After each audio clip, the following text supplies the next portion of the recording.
नमस्कार विद्यार्थी मित्रांनो, Sagar Patil maths and reasoning क्लासेसमध्ये आपलं स्वागत आहे.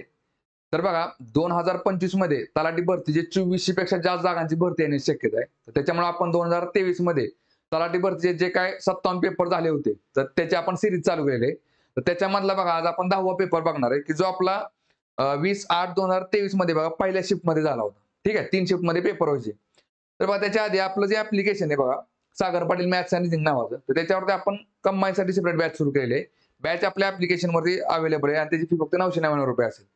सेम याचप्रमाणे आपल्या ॲप्लिकेशनवरती तुम्हाला एम-पी-एस-सीसाठी पण सेपरेट बॅच उपलब्ध आहे. त्याची पण फी आपली ₹999 असेल. ठीक आहे. आणि येणाऱ्या काळामध्ये आपण काही दिवसामध्ये सरळ सेवेसाठी बॅच उपलब्ध करून देतो आपल्या ॲप्लिकेशनवरती. तुम्ही डाउनलोड करून बघू शकता. ठीक आहे. तर बघा आता पहिला प्रश्न बघू आपण. तर बघा काय दिले प्रश्नामध्ये, जर 2 वर्षांसाठी वार्षिक 8% दराने एका रकमेवरील सरळ व्याज ₹1000 असेल, तर वार्षिक चक्रवाढीच्या बाबतीत त्याच कालावधीसाठी समान दराने होणारे चक्रवाढ व्याज काढा. तर बघा 2 वर्षाचं सरळ व्याज किती आहे 8% दराने, तर ₹1000. म्हणजे बघा आता इथं काय लगेच फॉर्म्युला टाकून सगळं सॉल्व्ह करत बसायची गरज नाही बघा. साधं सिंपल लॉजिक काय बघा. पहिल्या वर्षी मला सांगा, आता बघा 2 वर्षामध्ये मिळून तुम्हाला ₹1000 व्याज मिळालंय. सरळ व्याज. आणि सरळ व्याज दरवर्षी सारखंच असतं. तर याचा अर्थ काय बघा, पहिल्या वर्षी तुम्हाला ₹500 व्याज मिळालं असेल आणि दुसऱ्या वर्षी तुम्हाला ₹500 व्याज मिळालं असेल. बरोबर आहे का नाही? कशावरती? तर मुद्दलीवरती. बघा चक्रवाढ आता बघा, हे झालं सरळ व्याज तुमचं. आता चक्रवाढ म्हणजे काय असतं बघा, पहिल्या वर्षी तुम्हाला ₹500 बघा, हे पहिल्या वर्षी काय मिळेल बघा, तुम्हाला ₹500 व्याज मिळेल. सरळ व्याज आणि चक्रवाढ व्याज पहिल्या वर्षी सारखंच असतं. दुसऱ्या वर्षीपासून काय होतं बघा, लक्षात घ्या. मुद्दलीचे ₹500 तर तुम्हाला व्याज मिळेलच. ठीक आहे बघा.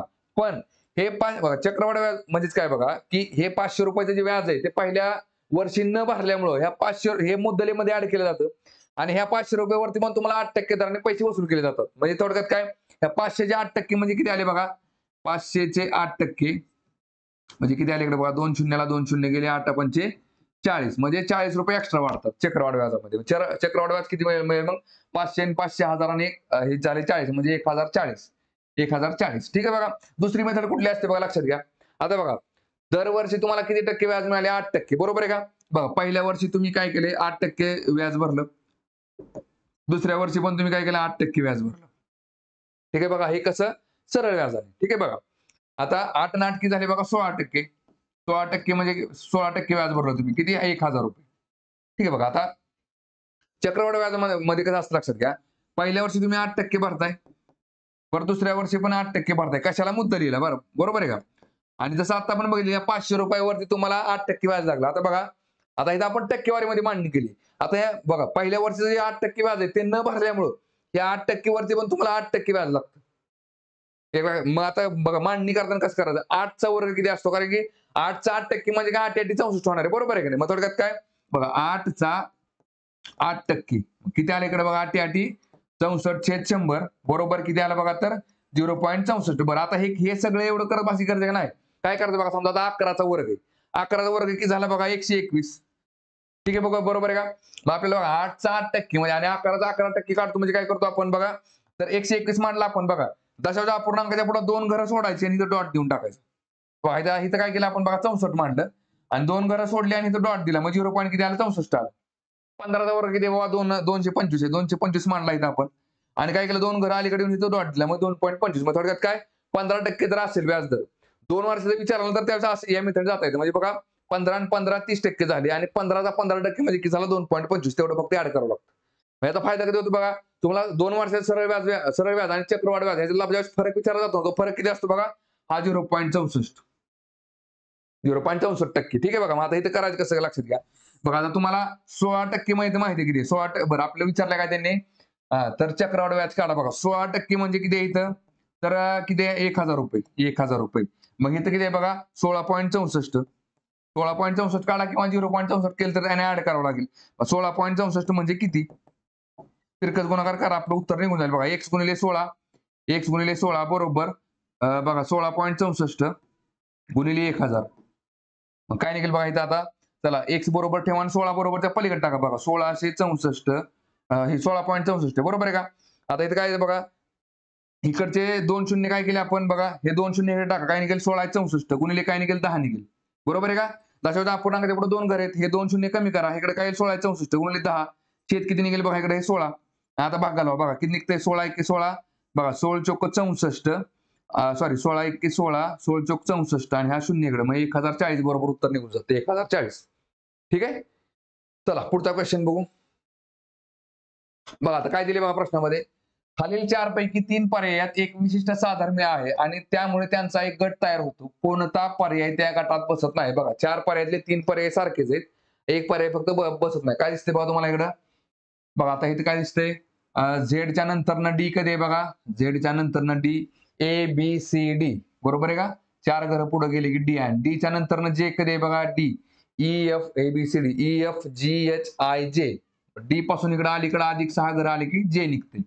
बघा एस पासून टी यू बघा एस टी यू एसच्या पुढे 2 घरं गेलं काय निघते बघा? यू निघते आणि यूच्या पुढे बघा U V W X Y Z A B C म्हणजे 8 घरं जावं लागते बघा पुढे. झेड पासून पुढे परत सी मोजायचं की तिकडे 8 घरं. चला परत आता टी पासून काय दिसते बघा एल बघा सॉरी जे पासून जे के एल जे पासून परत 2 घरं पुढे गेले की एल निघते आणि एल पासून टी बघा L M N O P Q R S T बरोबर 8 घरं पुढे गेली की टी आले. परत बघा आता ए पासून सी बघा एच्या पुढे बघा बी आणि सी बरोबर 2 घरं गेले की सी येते. आता सी पासून के मोजा किती निघते बघा A B C D E F G H I J K बरोबर 8 घरं गेले की के निघते. म्हणजे बघा हे सगळे वेगळे काय दिसते बघा इथं +4 केले बरोबर आहे का? त्यामुळे ऑप्शन नंबर पहिला निघते. बाकी जे 2 3 4 सारखेच आहेत. ठीक आहे. चला पुढचा क्वेश्चन बघू. बघा परत तुम्हाला सिरीज वरचा क्वेश्चन दिलाय. काय दिले बघा? दिलेली मालिका तर्कदृष्ट्या पूर्ण होण्यासाठी प्रश्नचिन्हाच्या जागी दिलेल्या पर्यायांपैकी कोणता पर्याय आला पाहिजे? बघा काय निघते बघा याच्यामध्ये झेड बर. आता बघा एन पासून इकडे मोजा एन एन पासून क्यू बघा एन ओ पी क्यू 3 घरं पुढे आली क्यू निघते बघा. परत क्यू पासून डब्ल्यू यू बघा O P Q R S T U बघा 4 घरं पुढे गेले की यू निघते. परत यू पासून झेड बघा U V W X Y Z बरोबर 5 घरं पुढे गेली काय निघाला? झेड निघाला. मग आता इथं एनच्या पाठीमागं बघा आता 3 4 5 आहे. मग इकडे 2 घरं बघा एनच्या पाठीमागं 2 घरं काय गेल्यावर काय निघतंय? एल एम बघा जे के के आला पाहिजे बरोबर आहे का? के बघा के पासून पुढं के एल एम सॉरी आपल्याला एन आला ना के एल घ्यावा के एल एल घ्यावा लागेल L L M N L आला. ठीक आहे चला आता हा विषय संपला. हाचा विषय संपला. ठीक आहे बघा आता परत चला बीच्या नंतर ना बघा इथं बी डब्ल्यू दिसतंय. ठीक आहे बघा परत पी पासून माझा पी पासून एस किती नंबरला आहे बघा? ओपी क्यू आर एस बघा 3 घरं पुढे गेले की एस आहे. परत एस पासून डब्ल्यू बघा S S T U V W S पासून परत 4 घरं गेले की काय निघते? डब्ल्यू निघते. डब्ल्यू पासून बी बघा डब्ल्यू एक्स वाय झेड परत ए बी आणि बी म्हणजे परत बघा 5 घरं गेले की बी निघते. म्हणजे बघा परत 3 4 5 म्हणजे पीच्या पाठीमागे दुसरं घर कुठलं बघा चेक करा. K L M N O P एनच्या पुढे बघा ओ पी येते. इथं जर एन घेतलं तर काय निघते बघा? ओ आणि पी बरोबर आहे का? मग एल एन कुठं कुठे एल एन इथं आहे इथं नाही. विषय संपला. म्हणजे आपलं उत्तर निघालं ऑप्शन नंबर 2 आणि नंबर जर बघितले बघा तर 1 आणि 6 7 7 आणि 6 13 13 आणि 6 19 19 आणि 6 25 येते. म्हणजे एल एन 25 ऑप्शन नंबर दुसरा. ठीक आहे. चला पुढचा क्वेश्चन बघू. बघा काय दिले बा प्रश्नामध्ये एक शिंपी एक सदरा तयार करण्यासाठी 2 मीटर 47 सेंटीमीटर कापड वापरतो. असे 13 सदरे तयार करण्यासाठी किती कापडाची आवश्यकता आहे? बघा एका सदऱ्याला किती लागते बघा. बरं आता बघा 1 मीटर म्हणजेच काय असते बघा? 100 सेंटीमीटर बरोबर आहे का? 2 मीटर 247 सेंटीमीटर म्हणजे काय? 247 सेंटीमीटर. बघा मग बघा एका कापडाला किती लागते? त्याला 247 तर 13 ला किती लागतील बघा? 247 सेंटीमीटर गुणिले किती येणार आहे? 13 एवढंच करायचं बघा. 13 7 91 13 चोक 52 52 9 किती येते? 52 10 62 म्हणजे 61 13 दोन्ही 26 26 आणि 6 किती झाले? 32. ठीक आहे बघा. आणि जसं 100 सेंटीमीटरचा 1 मीटर आहे इथं आता बघा मीटर आणि सेंटीमीटर मध्ये उत्तर दिले म्हणजे काय निघेल बघा? 2 घरं आले काय निघेल इकडे 32.11 थोडक्यात काय 32 मीटर आणि परत 11 centimetre 32 metre 11 centimetre 32 metre 11 centimetre म्हणजेच ऑप्शन नंबर 4. ठीक आहे. चला पुढचा क्वेश्चन बघू आता. बघा सिलोगिझम चॅप्टरचा क्वेश्चन आहे. काय दिले बघा? दिलेली विधाने आणि निष्कर्ष लक्षपूर्वक वाचा. विधानांमध्ये दिलेली माहिती सामान्यपणे ज्ञात तथ्यांपेक्षा वेगळी असल्याचे आढळले. तरी ती सत्य आहे असे गृहीत धरून दिलेल्या निष्कर्षांपैकी कोणता निष्कर्ष दिलेल्या विधानांची तर्कसंगत आहे हे ठरवा. ठीक आहे. चला तर विधान काय काय काय दिली बघा. सर्व मंडळे फरशा आहेत बघा. सर्व मंडळे फरशा आहेत. चला परत पुढं सर्व फरशा पॅराशूट आहेत. या सर्व फरशा पॅराशूट आहेत. आणि परत काय दिले एकही पॅराशूट कपडा नाही बघा. एकही पॅराशूट काय म्हटले कपडा नाही. कपडा नाही. कोण एकही पॅराशूट कपडा नाही. ठीक आहे बघा. चला आता काय दिले पहिलं निष्कर्ष वाचा. बरं त्याला काय म्हणतो बघा आपण स्टँडर्ड डायग्राम.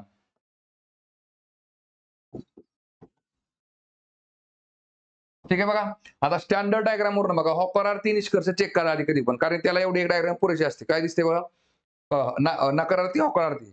आधी 2 नंबर चेक करा. काही पॅराशूट मंडळी आहेत बघा. काही पॅराशूट मंडळी आहेत का बरोबर आहे बघा. पॅराशूटचा हा आतला जो पार्ट आहे एवढा तो कोण आहे तर मंडळी आहे. म्हणून काय ते काही पॅराशूट मंडळी आहेत बरोबर आहे ते. चला 1 नंबरला काय दिले बघा एकही कपडा फरशी नाही बघा. एकही कपडा काय म्हटलेले फरशी नाही बरोबर आहे का बा. फरशी कुठे आहे बघा तर पॅराशूटच्या आतमध्ये फरशी आणि कपड्याला बघा ह्या सर्कलच्या आतमध्ये एंट्री नाही. मग काय बघा एकही कपडा फरशी नाही काय ते बघा बरोबर आहे ते. ठीक आहे बघा. मग आता आपलं काय निघेल उत्तर इकडं 1 किंवा 2. हा हे दोन्ही निष्कर्ष तर्कसंगत आहेत. ऑप्शन नंबर पहिला.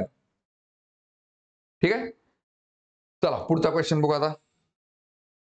बघा बॉड मासवरचा क्वेश्चन आहे. काय दिले बघा जर प्लस म्हणजे प्लस आणि वजा यांच्या अदलाबदल केली आणि गुणले आणि भागले यांच्या अदलाबदल केली तर खालील समीकरणात प्रश्नचिन्हाच्या जागी काय येईल.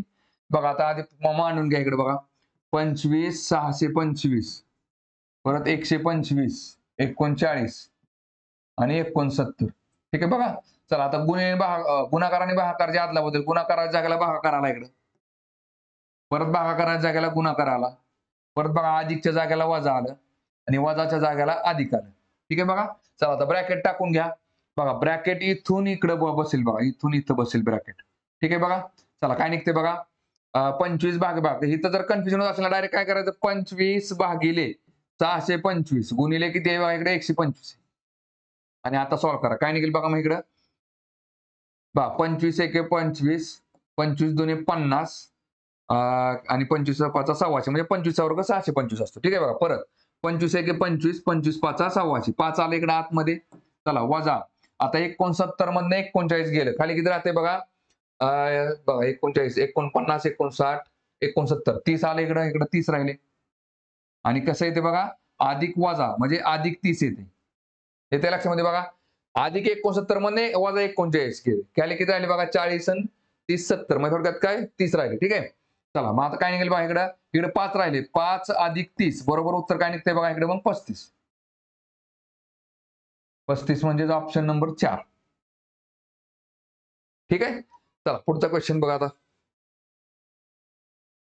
परत नंबर सिरीजवरचा क्वेश्चन आहे. काय दिले बघा दिलेली मालिका तर्कदृष्ट्या पूर्ण होण्यासाठी प्रश्नचिन्हाच्या जागी दिलेल्या पर्यायांपैकी कोणता पर्याय आला पाहिजे. बघा काय निघते इकडं 0 1 3 6 10 आणि प्रश्नचिन्ह इथे x मांडू आपण. ठीक आहे. चला 0 आणि 1 मध्ये अधिक 1 चा फरक आहे. 1 आणि 3 मध्ये अधिक 2 चा फरक आहे. 3 आणि 3 मध्ये अधिक 3 चा फरक आहे. बघा 0 अधिक 1 1 1 आणि 2 3 3 आणि 3 6 6 आणि 4 10 10 आणि 5 15 म्हणजे इथं अधिक 4 आणि इथं अधिक 5 10 आणि 5 किती आले 15 म्हणजेच ऑप्शन नंबर 3. ठीक आहे. चला पुढचा क्वेश्चन बघू. बघा टाइम अँड वर्क वरचा क्वेश्चन आहे. काय दिले बघा 4 पुरुष आणि 6 स्त्रिया हे 8 दिवसात एक काम पूर्ण करू शकतात.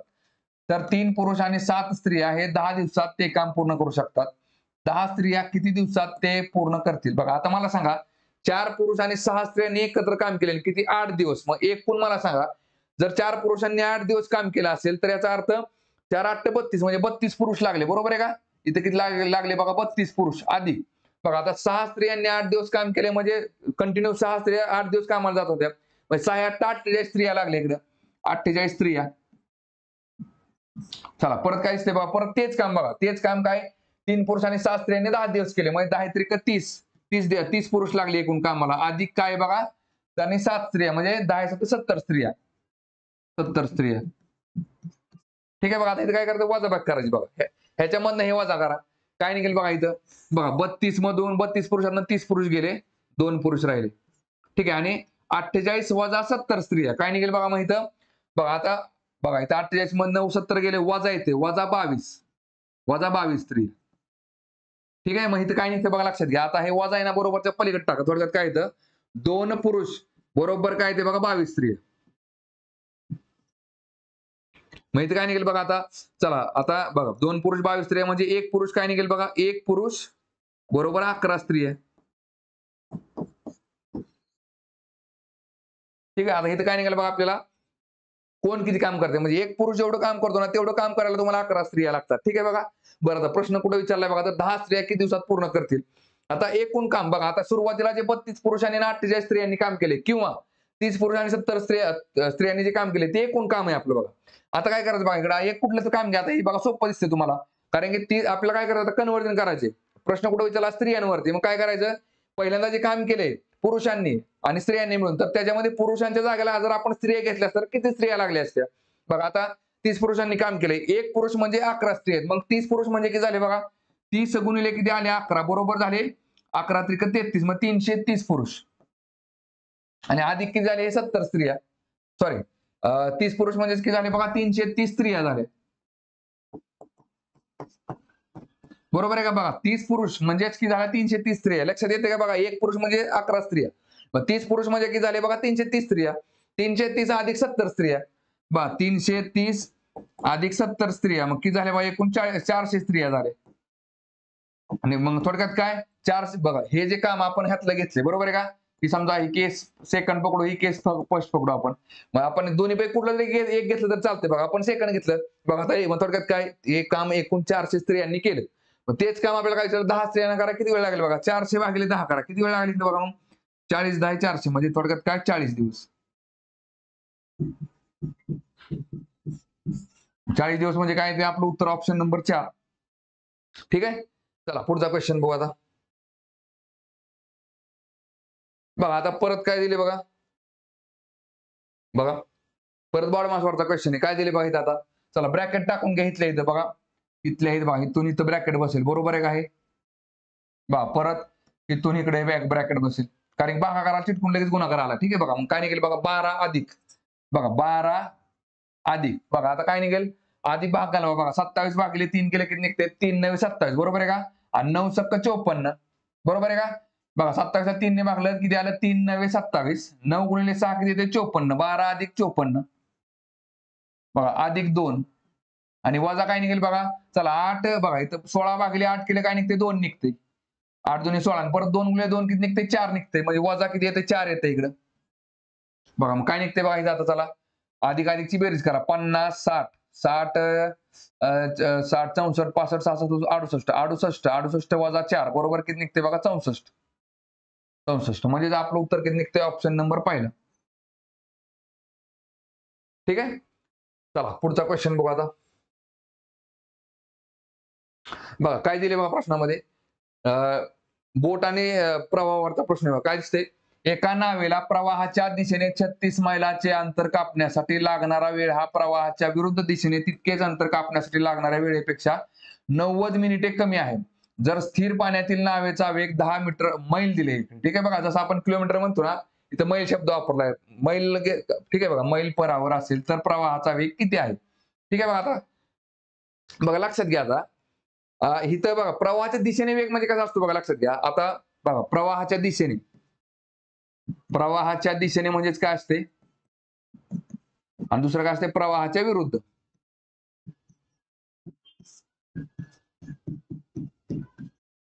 आणि वेग कोणाचा विचार आपल्याला, प्रवाहाचा. म्हणजे समजा बघा, आता एक बोट जे आहे, समजा आता ही नदी वाहते बघा, या नदीमध्ये काय एक बोट चालली बघा इथे. ठीक आहे बघा, समजा हे बोट आहे आणि याच्यामध्ये माणूस बसलाय बघा. आता ही बोट जर चालली असेल ना, बोटीचा स्पीड आहे, बरोबर आहे, बोटीचा स्पीड किती दिला त्याने आपल्याला, 10 किलोमीटर 10 किलोमीटर दिलेला आहे, बरोबर आहे की नाही. बघा आता समजा तुमच्या हे जो प्रवाह दिसतोय तुम्हाला, प्रवाहाचा वेग जर समजा 5 किलोमीटर असेल आणि तुम्ही जर प्रवाहाच्या दिशेने जात असाल तर तुमचा वेग किती असतो बघा, 10 आणि 5 15 किलोमीटरच्या स्पीडने तुम्ही एका तासामध्ये अंतर कव्हर करता. बघा सेम बघा, आता हे तेच जर प्रवाहाच्या विरुद्ध तुम्ही चालला, प्रवाहाच्या विरुद्ध, तर काय असतं बघा, समजा आता प्रवाह तुम्ही चालला ह्या साईडला, नदीच पळती ह्या साईडला, बरोबर आहे का? प्रवाहाच्या विरुद्ध जात असाल ना तुम्ही, तर तुम्हाला अपोज कोण करते जहाजाला, त्या बोटीला, तर ते पाणी प्रवाह हे करत असतो. त्यामुळे त्याच्यातनं काय होतं, 10 मधनं 5 वजा असून तुम्ही एका तासामध्ये फक्त 5 किलोमीटर अंतर पार करता. आणि हीच जर बोट संत पाण्यामध्ये जर जात असेल पुढं, तर ती ते एका तासामध्ये 10 किलोमीटर जाते. ठीक आहे? बघा मग आता कसं असतं बघा, प्रवाहाच्या विरुद्ध वेग किती झाला तुमचा? बघा, बोटीचा वेग प्लस काय असतो प्रवाहाचा वेग. आणि प्रवाहाच्या विरुद्ध म्हणजे काय असतं बघा, बोटीचा वेग वजा काय असतो प्रवाहाचा वेग. येते लक्षामध्ये बघा. आता तुम्हाला अंतर किती कंप्लीट करायचं? 36 किलोमीटर. 36 किलोमीटर हे झालं तुमचं अंतर. अंतराने तुम्हाला खाली काय दिलंय? वेग काढायचा आहे. बरोबर आहे का? बरं आता एक लक्षात घ्या. कधी पण लक्षात ठेवायचं. अंतराला तुमच्या वेगाने भाग जातो. लक्षात घ्या कधी पण. कधी पण लक्षात ठेवायचं. अंतर जे असतं ना, अंतराला कशाने भाग जातो? तर वेगाने भाग जातो. ठीक आहे बघा. कारण की बघा मग आता मला सांगा, 36 ला आता तुम्हाला तुमचा बोटीचा जर वेग माझ्या किती 10 किलोमीटर आहे. मग 10 किलोमीटर मग 10 मध्ये अशी कुठली संख्या मिळवल्यानंतर की त्याने 36 ला भाग जाणार आहे? किंवा आणि अशी कुठली संख्या आहे की ज्याच्यातनं जर 10 मधनं वजा केली तर तरी पण 36 ला भाग जाणार आहे. भले दशांश अपूर्णांकामध्ये जाऊ द्या, पण भाग गेला पाहिजे. मला सांगा आता इथं जर समजा मी काय केलं, बघा 13 जर घेतलं तर 13 आणि 36 ला भाग जाणार आहे का? नाही. 13 दोन्ही 26 होईल. बरोबर आहे का नाही? आणि पुढे किती जरी केलं ना तरी कुठंच ब्रेक लागत नाही. ते कंटिन्यू भाग लागत राहणार आहे. बरोबर आहे का? बघा आता 10 मध्ये 4 केले किंवा 10 मधनं 4 बघा मग कसं असतं बघा, 10 मधनं समजा मी 12 2 ॲड केले याच्यामध्ये. प्रवाहाचा वेग जर मी 2 पकडला, तर मला किती वेळ लागतो बघा, 12च्या स्पीडने जर मी कव्हर केलं तर 12 त्रिक 36 3 तास वेळ लागेल. आणि तेच जर बघा प्रवाहाच्या विरुद्ध जर गेलो मी 36 भागिले बघा 10 वजा 2 केले मी, तर काय निघेल बघा इथं हे 2 कुठले घेतले मी? ऑप्शन मधले घेतलं. बघा मग 10 2 गेले किती राहिले? 8. बघा 36 भागिले जर 8 केलं तर किती वेळ लागते बघा? 8 चोक 32 खाली राहिले 4 आणि 8 पंचे 40 म्हणजे 4.5 तास.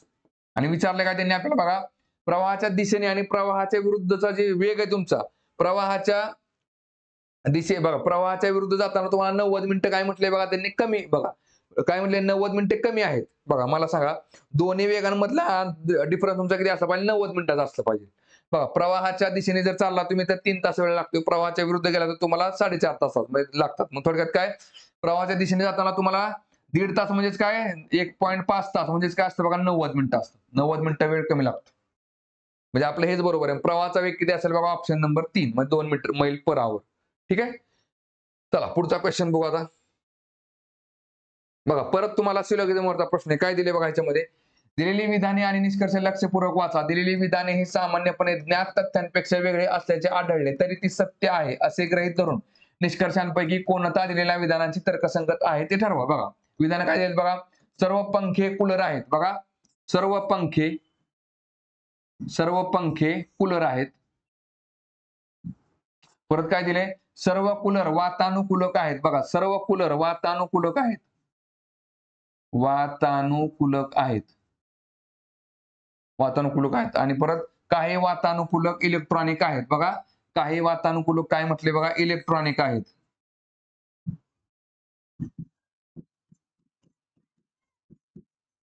ठीक आहे?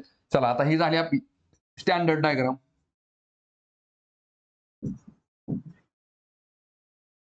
ठीक आहे आता चला निष्कर्ष बघा. बघा आता दोन्हीच्या दोन्ही निष्कर्ष कसे आहेत बघा? होकारार्थी निष्कर्ष आहेत. मग होकारार्थी निष्कर्षाचं उत्तर आपण फक्त एवढ्या डायग्राम वरून सांगू शकतो. ठीक आहे बघा. काय दिसतंय बघा? काही इलेक्ट्रॉनिक पंखे आहेत. बघा काही इलेक्ट्रॉनिक पंखे आहेत का बघा? पंखाचा आणि इलेक्ट्रॉनचा काय संबंध आहे का? नाही. पहिलं झालं चूक. 2 नंबर बघा. काही पंखे वातानुकूलक आहेत. बघा काही पंखे वातानुकूलक आहेत का बघा? बघा सर्वच्या सर्व पंखे कसे आहेत बघा? सर्वच्या सर्व पंखे वातानुकूलक आहेत बघा. त्याच्यामुळं काही पंखे वातानुकूलक आहेत का? तर असं बघा. एका वर्गातले जर तुम्ही काय म्हणता सर्व पंखे वातानुकूलक आहेत, मग काही पंखे कसं? बघा ना, ह्या पंखाचा समजा मी कुठलाही एक पार्ट एवढा बघितला आणि तो कापून काढला. तर तो वातानुकूलक असणार आहे का? तर असणार आहे. कारण की त्याच्या आतमध्ये ना वातानुकूलकच्या आतमध्ये कोण आहेत? पंखे आहेत. बघा एखाद्या वर्गामध्ये 100 विद्यार्थी आहेत. 100च्या 100 विद्यार्थी 5 आहेत. मग त्या 5 बघा आणि मग मला सांगा कुठलेही 2 विद्यार्थी आपण रँडमली सिलेक्ट केले, तर ते 5 असणारे विद्यार्थी निघणार आहेत. त्याच्यामुळे बघा 100 बघा म्हणजे थोडक्यात काय? सर्व पंखे वातानुकूलक असल्यामुळे काही पंखे वातानुकूलक आहेत हे वाक्य काय असतं? बरोबर. त्याला आपण सबाल्टर्न म्हणतो बघा. इथं काय निघते? ऑप्शन नंबर 2 काय निघते? बरोबर निघते बघा. काही पंखे वातानुकूलक आहेत का? तर आहेत. ठीक आहे? चला मग आता काय निघेल बघा? केवळ निष्कर्ष 2 तर्कसंगत आहे. पर्याय क्रमांक 2. ठीक आहे? चला पुढचा क्वेश्चन बघू आता. बघा वारंवारतेवरती प्रश्न दिलाय बघा. काय दिले? बघा काय दिले? दिलेल्या वारंवारता वितरणाचा गणित गणित मध्ये शोधा. ठीक आहे बघा. सांख्यिकी वरचा प्रश्न आहे बघा. काय दिसतंय बघा याच्यामध्ये? मार्क आणि फ्रिक्वेन्सी. फ्रिक्वेन्सी म्हणजेच काय बघा? वारंवारता. वारंवारता. बघा आता लक्षात घ्या. आता लक्षात घ्या. इथं काय आहे बघा थोडक्यात. आता इथं आपल्याला काय विचारलंय? वारंवारता वितरणाचा गणित मध्ये शोधा. म्हणजे थोडक्यात काय एव्हरेज सरासरी काढायची आपल्याला. बघा कसं असतं लक्षात घ्या. 50 गुणिले 3. बघा किती निघते इकडं? 50 गुणिले 3 किती झाले बघा? 150. ठीक आहे बघा किती आहे? 15 त्रिक 5 50 त्रिक 5 त्रिक 15. तर 28 गुणिले 4. बघा 28 गुणिले 4 किती निघते बघा इकडं? 4 8 32. हातचा आला इकडं 3. 4 2 8 आणि 3 किती झाले? 11. 112. ठीक आहे चला. 85 गुणिले 6. 85 गुणिले 6. चला किती निघते बघा? 6 5 30. हातचा आला 3. परत 6 8 48 49 50 51 म्हणजे इकडे आले 510. आणि परत काय बघा? 40 गुणिले 7. 40 गुणिले 7 म्हणजे किती येते बघा? 4 7 28 म्हणजे 280. मग एकूण आपली वारंवारता किती आहे त्याची बेरीज करा आणि एकूण बघा आता वारंवारतेचं आपल्याला काय म्हटलं त्यांनी? मग मध्ये शोधा. ह्याची बेरीज किती निघते बघा? 0 0 2 0 मध्ये 2 आले. परत बघा 8 आणि 1 9 आणि 1 10. 10 आणि 5 15. 10 चाला 1. 1 2 3. 3 आणि 2 5 आणि 5 किती झाले? 10 म्हणजे 1052. ठीक आहे बघा. आता एकूण 1052 आपली फ्रिक्वेन्सी झाली आणि बघा टोटल ह्याची बघा ही किती आहे बघा? 3 आणि 4 7. आता ह्याची बेरीज किती निघते बघा? 7 आणि 6 13. 13 आणि 4 17. 17 आणि 3 किती झाले? 20. ह्याची बेरीज झाली 20. म्हणजे बघा एकूण 1052 भागिले 20 करायचं. 1052 भागिले 20 काय निघेल बघा इथं? बघा बे एक बे, बे पंचे 10, बे दोन्ही 4 आणि 1 5, बे सख्ख 12. ठीक आहे बघा. थोडक्यात काय ते बघा 52.6 कारण खाली छेदाला 10 दिसते. बरोबर आहे का? 52.6 म्हणजेच ऑप्शन नंबर 4 येते बघा. 52.6. ठीक आहे. चला पुढचा क्वेश्चन बघू आता. बघा काय दिले बा प्रश्नामध्ये? एक वस्तू 1920 ला विकून जेम्सने मिळवलेला नफा हा 1500 ना विकल्यानंतर झालेल्या तोट्याच्या टक्केवारी एवढाच आहे. जर त्याला 10% नफा मिळवायचा असेल तर त्याची विक्री किंमत किती असली पाहिजे? बघा थोडक्यात काय? 1920 रुपयाला जर ती वस्तू विकली तर त्या वस्तूवरती आपल्याला जेवढे टक्के नफा होतो तेवढाच तोटा, मग तेवढ्या टक्क्याचा तोटा तीच वस्तू आपण 1500 रुपयाला विकली होतो. थोडक्यात कसं बघा? 100 रुपयाची वस्तू आहे, आपण 110 रुपयाला विकली. ठीक आहे. आपल्याला किती टक्के नफा झाला बघा? 10% नफा झाला. आणि तीच वस्तू आपण बघा 90 रुपयाला विकली तर आपल्याला 10% काय झाला? तोटा झाला. म्हणजे इकडे नफा इकडे तोटा. म्हणजे कसं असतं बघा लक्षात घ्या. 100च्या पटीमध्ये ही संख्या 10 ने जास्त आहे. 100च्या पटीमध्ये ही संख्या 10 ने कमी. बरोबर आहे का? मग इथं काय करायचं बघा? मध्य काढायचं. थोडक्यात काय? 1900 बघा थोडक्यात काय? आता समजा आपल्याला थोडक्यात काय ह्या दोन संख्या दिलीत आपल्याला 110 एक दिली कुठली? 1920 आणि 90 म्हणजे काय? 1500. आता हे दोन्हीतली आपल्याला मधली संख्या आधी काढावी लागेल. कारण नफा आणि तोटा आपण कधी पण कसा असतो बघा? खरेदी किमतीवर आपण नफा तोटा काढतो. मग ती किंमत कुठली आहे बघा? बघा 110 आणि 90 मध्ये कितीचा फरक झाला बघा? 20 चा फरक झाला. बरोबर आहे का नाही? 20 चा फरक आपण काय डिवाइड बाय 2 केलं तर काय निघते बघा? इथून इकडे 10 चा फरक आहे आणि इथून इकडे 10 चा फरक आहे. बरोबर आहे? बेके बी बेंदा 20 येते. मग सेम तेच करायचं बघा इथे 1920 बघा 1920 मधून 1500 वजा करा. किती निघते बघा इथं? बघा 0 2 9 5 गेले 4 राहिले. ठीक आहे बघा 420 झाले. मग आता मला सांगा 420 चे आपण 2 पार्ट केले. किती? 420 भागले 2 केले तर काय निघते बघा? बे दोन्ही 4 बे 1 210 आले. म्हणजे बघा आता कसं येते? 1500 बघा 1500 मध्ये 210 ऍड केले आपण. 1500 मध्ये जर 210 ऍड केले तर किती निघते बघा? 1710 येते. ठीक आहे बघा. आणि ही एक संख्या झाली, ही एक संख्या झाली आणि बघा तिसरी संख्या कुठली आहे बघा आपली इकडं? 1920. 1920. ह्याच्यामध्ये पण फरक किती आहे बघा? 210चाच आहे फरक. 1710 अधिक 210 बरोबर 1920. बघा 1710 ची वस्तू समजा आपली खरेदी किंमत आहे. 1920 ला विकल्यानंतर जेवढा नफा होते तेवढा तोटा आपल्याला 1500 रुपयाला विकल्यानंतर होते. येते लक्षामध्ये बघा. मग आता आपल्याला विचारले का तर 10% नफा जर मिळवायचा असेल तर त्याची विक्री किंमत किती बघा? विक्री किंमत किती? विक्री किंमत काय असते बघा? खरेदी किंमत प्लस नफा बरोबर काय असते? बरोबर काय असते इकडं?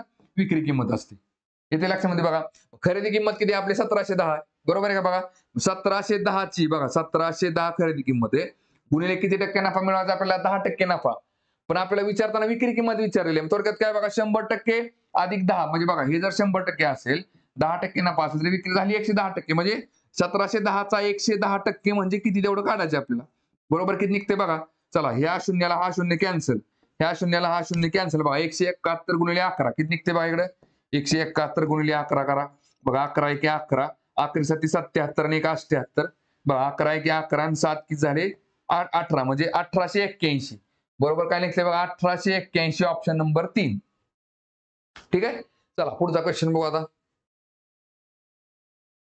बघा सरळ व्याजावरचा प्रश्न आहे. काय दिले बघा याच्यामध्ये 5 वर्षांमध्ये वार्षिक किती टक्के दराने 1300 वरील सरळ व्याज म्हणून रुपये 520 मिळतील. बघा मुद्दल आपल्याला माहिती आहे. बघा सरळ व्याजाचा फॉर्म्युला काय असतो बघा. सरळ व्याज बघा आता बघा थोडक्यात काय मुद्दल मुद्दल गुणिले मुदत गुणिले दर छेद 100 बरोबर काय असते बघा इकडे सरळ व्याज. ठीक आहे बा सरळ व्याज विचारलं तर आधी सरळ व्याज इज इक्वल टू करायचं आणि सरळ व्याज दिलेला असेल तर मग कारण की आपल्याला एक्स कधी पण लेफ्टला ठेवण्याचा प्रयत्न करायचा. बघा आता मुद्दल किती आपली 1300 रुपये मुद्दल आहे. बघा 1300 रुपये मुद्दल आहे.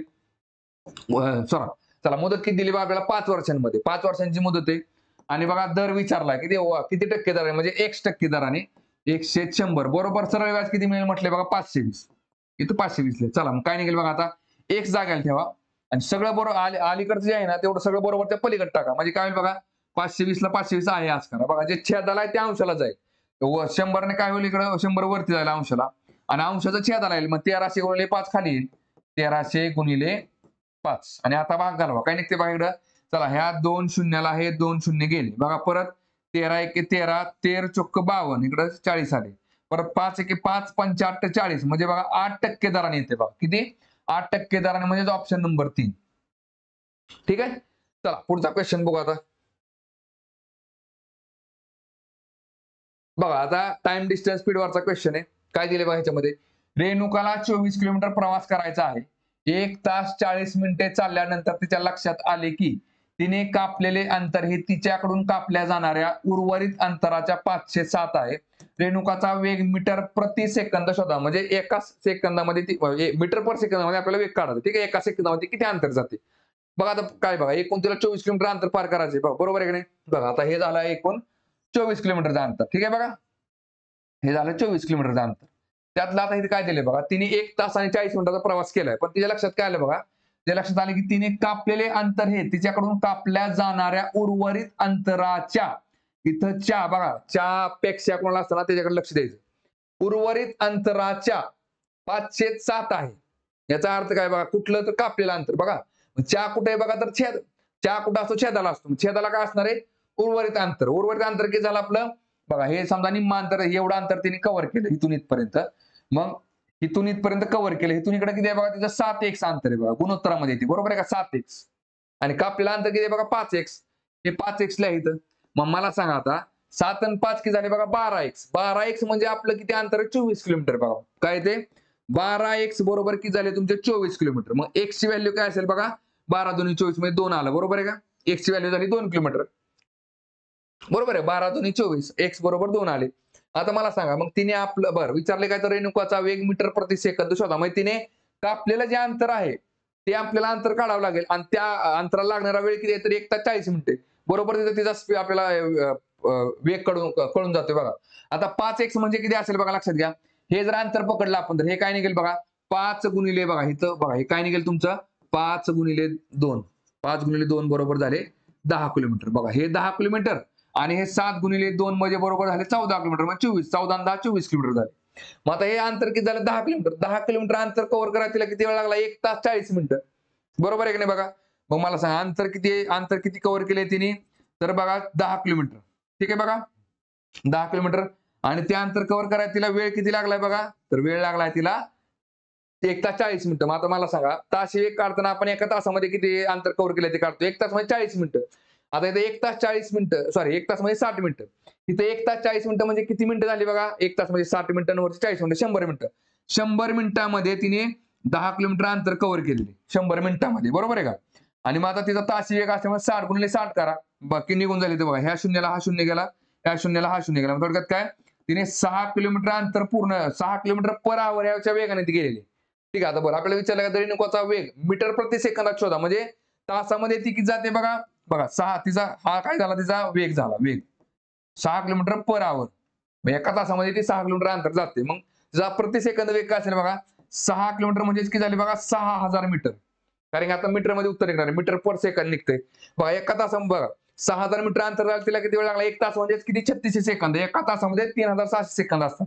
बघा हे दिसायला मोठं दिसतं 3600 किंवा काही जण 500 18 18 5 करतात. इथं बघा भाग घालायला सोपं जातं. कसं असतं लक्षात घ्या. फक्त काय शून्य वाढलेत ना, बघा गेलं तर 6 चे 36च आहे ना. फक्त काय शून्य वाढलेत बघा, ह्या 2 शून्याला हे 2 शून्य वाढवा, कॅन्सल करा. काय निघते बघा इकडं? 6 1 6 आणि 6 6 36. परत काय निघते बघा? बे पंचे 10 आणि बे त्रिक 6 म्हणजे 5/3 मीटर पर सेकंद. म्हणजे काय निघते बघा? आपलं उत्तर option number 3, 5/3 metre per second. ठीक आहे.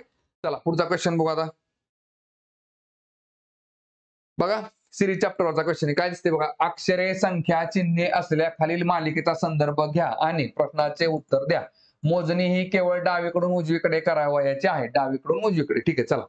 येथे अशी किती चिन्हे आहेत? बघा अशी किती चिन्हे आहेत ज्यांच्या ताबडतोब आधी एक अक्षर, ज्यांच्या ताबडतोब आधी एक अक्षर आधी एक अक्षर आणि ताबडतोब नंतर एक संख्या देखील आहे. म्हणजे याच्या संख्या याच्या पुढे संख्या पण आहे. मग थोडक्यात काय बघा? अशी किती चिन्ह ज्याच्या आधी एक अक्षर असेल त्याच्यानंतर एक संख्या असेल. थोडक्यात काय मग? अक्षर चिन्ह संख्या असं आपल्याला कुठं दिसतंय का बघायचं. अक्षर चिन्ह संख्या बघा. अक्षर चिन्ह आणि संख्या इथे येते बघा. चला परत अक्षर चिन्ह आणि थांबा, अक्षर इथं पुढे आले कुठं नाही. अक्षर चिन्ह संख्या बघा. अक्षर चिन्ह संख्या बघा इथे एक दिसते. बघा अक्षर चिन्ह संख्या इथे एक दिसते. परत अक्षर चिन्ह इकडे अक्षर. ठीक आहे बघा 3 वेळा ठिकाणी आले बघा. 3 ठिकाणी म्हणजे आपलं उत्तर काय निघेल? ऑप्शन नंबर पहिला. बघा W% 6 R and 3 Q#2. ठीक आहे. चला पुढचा क्वेश्चन बघू आता. बघा एनॉलॉजीवरचा प्रश्न काय दिले बघा? दिलेल्या अक्षर समूहांच्या जोडीमध्ये असलेल्या संबंधाप्रमाणे समान संबंध दर्शवणारा अक्षर समूह दिलेल्या पर्यायातून निवडा. ठीक आहे बघा. आता आता ह्याचा जे सहसंबंध आहे ना तोच आपल्याला खाली पर्यायामध्ये बघायचा. ठीक आहे बघा. काय दिसते बघा तुम्हाला इकडे? ए पासून एफ किती क्रमांकावर आहे बघा? बघा A B C D E F. एच्या पुढे 5 घरे गेले की एफ दिसतोय बघा. परत बघा क्यू पासून व्ही बघा O P Q. R S T U V. क्यूच्या पुढे परत 5 घरे गेले की व्ही दिसतोय बघा. परत जी पासून एल बघा जी H I J K L बघा. जी पासून परत एल हा 5 घरं पुढे गेले की येते. मग थोडक्यात काय? आणि इथं जे रिलेशन असतं ना तेच इथं असतं. त्यामुळे डबल डबल चेक करत बसण्याची गरज नाही. आता फक्त तेच बघा 5 पासून कुठलं पुढे दिसतंय का? बघा पीच्या पुढे टी किती आहे बघा? P Q R S T 4 ने पुढे त्याच्यामुळे पहिल्याचा विषय संपला. बघा परत सीच्या पुढे एच बघा C D E F G H बघा. सीच्या पुढे 5 घरं गेले की काय ते एच येते. बघा आरच्या पुढे बघा O P Q R S T U V W. आरच्या पुढे परत 5 घरं गेले की डब्ल्यू येते. आणि एमच्या पुढे बघा M N O P Q R बरोबर. एमच्या पुढे 5 घरं गेले की काय निघते? आर निघते. त्याच्यामुळे उत्तर येते आपलं ऑप्शन नंबर 2. ठीक आहे. चला पुढचा क्वेश्चन बघू आता.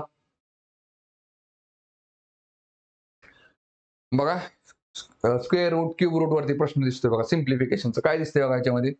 बघा आता लक्षात घ्या. इथं तुम्हाला काय केले बघा? दशांश अपूर्णांकामध्ये तुम्हाला त्यांनी काय दिले? बरोबर आहे का बघा? स्क्वेअर रूट आणि क्यूब रूट दिलेला आहे. बघा आता मला सांगा 16 हा कितीचा वर्ग आहे? बघा जर 16 जर असं असतं ना तर आपण काय केलं असतं? बरोबर लगेच 4 लिहिलं असतं. बरोबर आहे. 16 हा कितीचा वर्ग आहे? बघा तर 4चा वर्ग आहे. बरोबर आहे का? मग इथे 4 लिहून टाका. ठीक आहे. बघा आता दशांश अपूर्णांकाच्या पुढे किती घर आहेत बघा? 2 आणि 2 4 घर आहेत. मग ज्यावेळेस आपण स्क्वेअर रूट काढतो त्यावेळेस ती घरं किती होतात बघा? निम्मी होतात. 4च्या निम्म किती झाले? 2. इथं 2 घर निघतात. इथं काय करायचं मग? 4च्या अलीकडे 0 द्यायचा आणि पॉईंट देऊन टाका 0.04. ठीक आहे बघा. चला गुणिले. बघा आता इथं काय बरं आता ही जी संख्या आहे ती पूर्णांक आहे त्यामुळे इथं तसा विषय नाही बघा. इथं काय निघते बघा? इथं आता इथं बघा लक्षात घ्या. इथं काय निघेल बघा? आतमध्ये काय निघते बघा? 8 गुणिले बघा हे थोडक्यात काय 3 शून्य आणि 3 शून्य म्हणजेच काय 1000 गुणिले 1000. बरोबर आहे का बघा? चला आता मला सांगा आधी आपण अंशाचं बघू. ठीक आहे बघा. इथं बरं आणि आता इथं बरं खालचं बी लगेच मांडून घेऊ. काय निघते बघा इथं? बरं आता 512 बघा मला सांगा 512 हा कितीचा? बरं इथं काय दिसतंय बघा? 3 दिले. इथं बघा इथं स्क्वेअर रूट आहे. इथं क्यूब रूट काढायचा आपल्याला. इथं पण क्यूब रूट काढायचं. इथं पण क्यूब रूट काढायचं. मला सांगा 512 हा कितीचा क्यूब आहे? तर 8चा क्यूब आहे. बरोबर आहे की नाही? 8चा क्यूब आहे. आणि बघा जसा स्क्वेअर मध्ये 2 चे कप्पे करतो आपण दशांश अपूर्णांकामध्ये तसंच क्यूब रूट मध्ये काय करा? 3 चे कप्पे करा. कुठून? उजव्या हाताने बघा. इथून 3 आणि इथून 3. 3 आणि 3 6 म्हणजेच बघा दशांश अपूर्णांकाच्या पुढे बघा या रूटच्या आतमध्ये किती बघा? 6 घर आहेत. बाहेर किती निघतील बघा? 2 निघतील. त्याला बघा तीन तीनचे कप्पे केले आपण, बरोबर आहे का? मग तीन तीनची घराचे एक, ठीक आहे बघा. मग किती निघाले बघा? 8 आहे ना, इथं 8 लिहून टाका. 8, बरोबर आहे का? 512 कितीचा क्यूब आहे? तर 8चा क्यूब आहे. इथं 8 लिहिलं आपण. दशांश बघा, इथं दशांश अपूर्णांकाच्या पुढं किती 6 घर आहेत ना, बाहेर किती निघतील? मग 2 निघतील. इथं काय निघेल मग? 0.08 गुणिले बघा आता 64 आहे. परत इथं क्यूब रूटच आहे. 64 हा कितीचा क्यूब आहे का? 4चा बघा. 4 × 16 16 × 64. म्हणजे बघा आता इथं बघा 3 आहेत ना, दशांश अपूर्णांकाच्या पुढे 3 आहेत ना, बाहेर निघाली काय निघते? एकच घर निघतं. मग थोडक्यात काय बघा, इथं 4 आहे. इथं दशांश अपूर्णांकाच्या पुढे 3 घर आहेत ना, बाहेर निघाली काय निघतील? बघा एकच निघेल, 0.4. हे का असतं लक्षात घ्या. कारण की इथं काय बघा, 0.4 गुणिले 0.4 गुणिले 0.4 म्हणजेच काय? 4 × 16 16 × 64. दशांश अपूर्णांकाच्या पुढे 1 2 3 घरं असल्यामुळे ते 0.64 आलं नसतं. स्क्वेअर असला की मग 2 घरं निघतात. ठीक आहे, लक्षात येते का? बघा मग इथं काय 0.4 आलं. आता भाग घालवा, किती निघेल बघा इथं आता. बघा आता इथं वरती काय निघाला? 0.04 गुणिले, आता मला सांगा 8 हा कितीचा क्यूब आहे? तर 2चा क्यूब आहे. मग इथं 3 आहे, इथं हा क्यूब रूट आहे. बाहेर निघाला 2 आला. गुणिले 1000 कितीचा क्यूब आहे? 10चा क्यूब आहे. इथं 10 आला. परत 1000 कितीचा क्यूब आहे? 10चा, इथं 10 लिहून टाका. छेद काय निघेल बघा इकडं. चला इकडे 0.08 गुणिले 0.4. आता काय करू आपण? दशांश अपूर्णांकाचं सगळं पूर्णांकात लिहून घेऊ. बघा काय निघेल बघा इकडे. बघा आता छेदाला मला सांगा, छेदाला किती शून्य वाढवावं लागतील बघा? 1 2 आणि 3. छेदाला आपण 3 शून्य वाढवले काय होते बघा इथं? 8 गुणिले 4 येते. पूर्णांकात आल्या दोन्ही संख्या. मग खाली जर 3 शून्य वाढवले ना, वरती पण 3 शून्य वाढवा. काय निघेल बघा? पहिल्यांदा बघा इथं 2 शून्य जातील, मग ही संख्या 4 होईल. आता बघा परत आणखी 1 शून्य कुठं तर वाढवावं लागेल. 2 गुणिले 10 गुणिले 10च्या इथं एक ठिकाणी 1 शून्य वाढवून टाका. बघा वरती 3 शून्य वाढवले, खाली 3 शून्य वाढवले. आणि आता भाग घालवा. काय निघेल बघा? 4 ला 4 कॅन्सल. बघा परत काय निघते इकडं? बे एक बे, बे चौक 8. परत बे दुनी 4, बे पंचे 10. परत बे एक बे, बे पंचे 10. म्हणजे 5 गुणिले 50, 5 5 25 आणि त्याच्या पुढे 1 शून्य, म्हणजे 250. 250 म्हणजेच ऑप्शन नंबर पहिला. ठीक आहे. चला पुढचा क्वेश्चन बघू आता. बघा काय दिले बघा ह्याच्यामध्ये. खाली विशिष्ट प्रकारे एकमेकांशी संबंधित असलेल्या 2 शब्द जोड्या दिलेल्या आहेत. खालील 4 पैकी 3 शब्द जोड्यांमध्ये समान सहसंबंध आहे आणि त्यामुळे त्यांचा एक गट तयार होतो. 4 मधल्या 3 जोड्या काय सारखे आहेत. ठीक आहे. म्हणजे थोडक्यात सारखा संबंध दाखवला त्यांच्यामध्ये. तर त्या गटात न बसणारी शब्द जोडी कोणती आहे? या शब्दांना अर्थपूर्ण मराठी शब्द मानले जावे, म्हणजे पूर्ण अर्थपूर्ण शब्द आहे आणि शब्दातील अक्षरे व्यंजन स्वर यांच्या संख्येच्या आधारे त्यांचा गट पाडले जाऊ नये. ठीक आहे बघा. आता बघा काय दिसते तुम्हाला बघा. आकस्मित म्हणजे थोडक्यात काय? अचानक. आपण म्हणत नाही आकस्मित एखादा मृत्यू झाला म्हणजे अचानक मृत्यू झाला. आणि हेतू परस्पर. बघा आकस्मित म्हणजे काय? अचानक. हेतू परस्पर म्हणजेच काय बघा? जाणून बुजून केलेलं असतं. ठीक आहे बघा. जाणून बुजून. मग आता बघा हे थोडक्यात काय बघा? हे एकमेकांच्या विरुद्ध आहेत. विरुद्धार्थी शब्द येते. बघा उंचावणे म्हणजेच वर उचलणे हे समानार्थी शब्द आहे. बघा परत भीती, धैर्य. बघा भीतीच्या विरुद्ध काय असतं? धैर्य असतं. म्हणजे हे काय बघा? विरुद्धार्थी शब्द आहे. आणि इथे बघा जमीन आणि छप्पर. बघा जमीन खाली आली, छप्पर वर आलं. विरुद्धार्थी शब्द आहेत एकमेकांच्या. त्यामुळे हे विरुद्धार्थ झालं. ह्याच्या मग मला सांगा, या तिन्ही ठिकाणी विरुद्धार्थ दाखवला, एका ठिकाणी समानार्थ. म्हणून इथं वेगळे कुठले? तेव्हा ऑप्शन नंबर 2. 3 गट सारखे निघतात, एक वेगळा निघतो. चला पुढचा क्वेश्चन बघू. बघा परत नंबर सिरीजवरचा प्रश्न आहे. काय दिले बघा? दिलेली मालिका तर्कदृष्ट्या पूर्ण होण्यासाठी प्रश्नचिन्हाच्या जागी खालीलपैकी कोणता पर्याय आला पाहिजे? बघा काय निघते बघा? 0 6 24 60 120 आणि इकडे x. बघा काय निघते इकडे? 0 आणि 6 मध्ये अधिक 6चा फरक आहे. परत 6 आणि 24 मध्ये बघा अधिक 18चा फरक आहे. 24 आणि 60 मध्ये बघा अधिक 36चा फरक आहे. परत 60 आणि 120 मध्ये अधिक 60चा फरक आहे. बघा काय निघते का तुम्हाला ह्याच्यामध्ये? काय दिसत नाही, बरोबर आहे का? परत काय करा बघा. 6 आणि 18 मध्ये कितीचा फरक आहे बघा? 12 आणि 6 18. 18 आणि 36 मध्ये 18चा फरक आहे. 36 आणि 60 मध्ये 24चा फरक आहे. आता काय निघते बघा ह्याच्यामध्ये तुम्हाला? 12 आणि 6 18. 18 आणि 6 24. मग 24 आणि 6 काय निघेल बघा? 24 24 अधिक 6 किती येते इथं? 30 येते. बरोबर आहे का? पहा परत 60 आणि 30 किती झाले? 90. आणि परत बघा आता इथं 120 आणि 90 किती झाले? 210. म्हणजे आपलं उत्तर काय निघते बघा? 210 ऑप्शन नंबर 2. ठीक आहे. चला पुढचा क्वेश्चन बघू. बघा काय दिसते बघा ह्याच्यामध्ये आता? नळ आणि टाकीवरचा प्रश्न आहे बघा. तो टी आर ही पूर्ण भरलेल्या टाकीला 30 तासामध्ये रिकामी करू शकते. परंतु पी आणि क्यू या दोन तोट्या अनुक्रमे 15 तासात आणि 10 तासात टाकी भरू शकतात. बघा पी क्यू आर लिहायचं, पी क्यू आणि आर. याच्यामध्ये बघा पी किती तासात म्हटले 15 तासात, क्यू किती बघा 10 तासात आणि आर ही 30 तासामध्ये. पण या दोन्ही टाके बघा पी आणि क्यू भरते आणि आर काय करते मायनस करते. मग 15 10 30 चा लसावी किती आला 30 आला. इथं 30 लिहा. बघा आपण काय केलं बघा एकूण टाकीची क्षमता किती पकडली बघा 30 लिटरची, बरोबर आहे का. आता मला सांगा 30 लिटरची टाकी जर पी हा 15 तासामध्ये भरत असेल तर तो एका तासामध्ये किती पाणी भरणार आहे बघा. आता 2 लिटर भरणार आहे, बरोबर आहे का बघा 2 लिटर. बघा परत क्यू हा 30 लिटर टाकी 10 तासात भरतो म्हणजे तो एका तासामध्ये 3 लिटर पाणी भरणार आहे, 3 लिटर. हे प्लस प्लस करा. आणि आर जो आहे तो 30 लिटरची टाकी जर भरलेली असेल तर तिला रिकामी करायला त्याला 30 तास लागतात. तो एका तासामध्ये 1 लिटर पाणी रिकामं करणार आहे, 1 लिटर मायनस करायचं. ठीक आहे बघा. चला पुढे काय दिले बघा. रामने तिन्ही तोट्या उघडल्या. 2 तासानंतर ते श्यामच्या लक्षात आले आणि तोटी आर बंद करण्यात आली. या चुकीमुळे टाकी भरण्यासाठी अजून किती जास्त वेळ लागला. म्हणजे टाकी भरण्यासाठी मूळ लागणारा वेळ किती होता ते आधी काढावा लागेल आणि मग हे लिकेजमुळे किती वेळ वाढला ते आपल्याला काढावं लागेल. बघा आता लक्षात घ्या. जर समजा आपण आर हा नळ चालू केला नसता, ठीक आहे बघा, आर जर आपण चालू केला नसता तर आपल्याला किती वेळ लागला असता टाकी भरायला. तर बघा 30 लिटरची टाकी आपण बघा पी आणि क्यू कडनं जर भरली असती तर 2 आणि 3 5 लिटर पाणी पडलं असतं एका तासामध्ये. म्हणजे एकूण 30 भागिले 5 केलं असतं की 5 × 30 म्हणजे 6 तास आपल्याला लागले असते, 6 तास लागले असते, बरोबर आहे का. आता बघा 30 टाकी काय झालं लिकेज. म्हणजे थोडक्यात काय सुरुवातीला रामने काय केलं 3 नळ चालू केले. मग बघा 3 नळांनी पहिल्यांदा काय केले बघा 3 नळांनी 2 तासात भरलेले पाणी काढा. 2 तासात भरलेले पाणी बघा. सुरुवातीला 3 नळ चालू होते ना, मग एका तासाला किती पाणी पडायचं बघा. 3 आणि 2 5 लिटर पडायचं आणि 1 लिटर निघून जायचं. मग 4 लिटर पाणी शिल्लक राहायचं, बरोबर आहे का. किती राहायचं 4 लिटर.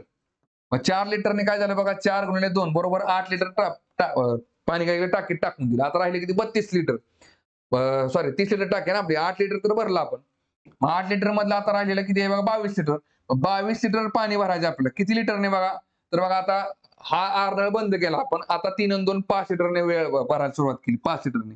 मग किती येते बघा 5 चोक 20 आणि 2 बाकी 22 म्हणजे काय 4 तास आणि 2/5 तास, 4.2/5 तास. मग एकूण आपल्याला बघा किती वेळ लागला बघा. सुरुवातीला हे 2 तास आणि हे 4.2/5 तास, बरोबर आहे का. मग 4 तास अधिक 2 तास, बरोबर. 2 तास अधिक 4 तास अधिक 2/5 तास हे अधिक असतं, लक्षात घ्या. आता लक्षात घ्या मूळ वेग आपला किती आहे 6 तास आहे. 4 आणि 2 6 वाढलाय किती वेळ आपला 2/5 तास. मग अपूर्णांकात आपल्याला मिनिटामध्ये करावं लागेल कारण की हे कसं आहे बघा अपूर्णांकामध्ये. मग 2/5 असेल ना फक्त त्याला गुणिले 60 करायचं का, कारण की एका तासामध्ये 60 मिनिटं असतात. मग काय निघेल माझ्याकडे 5 × 5 12 × 5 60 आणि 12 × 2 24 म्हणजे हे 2/5 म्हणजे 24 मिनिटं. वाढलेला वेळ किती आहे मग 24 मिनिटाचा. ऑप्शन नंबर 3 24 मिनिटे. ठीक आहे. चला पुढचा क्वेश्चन बघू.